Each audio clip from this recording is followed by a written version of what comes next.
আর যেই স্বামী ভালো, সেই স্বামী সবসময় চিন্তা করে আমার বউটা যদি একটু কটু কথাও বলে, ও যদি একটু কর্কশ হয়, ও কোনো পুরুষের সাথে কথা বলে না, চরিত্র নষ্ট করে না, এমন মহিলা রেখে দেওয়া যায়, ওকে পোষা উচিত, যত্ন করা উচিত। এটা হচ্ছে বুদ্ধিমান স্বামী।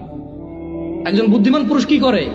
যখন ওর বউ চরিত্র ভালো থাকে, কি থাকে, যখন ওর বউর চরিত্র ভালো, মানে কোন পুরুষের সাথে কথা বলে না, কোন পুরুষের সাথে দেখা দেয় না, খালতো ভাই, মামতু ভাই, আড়াতো পাড়াতো, এসব ভাই ভাইটাই নাই, ক্লাসমেট, হ্যাঁ, এসব ভাইটাই নাই, কথা বলে না এগুলোর সাথে।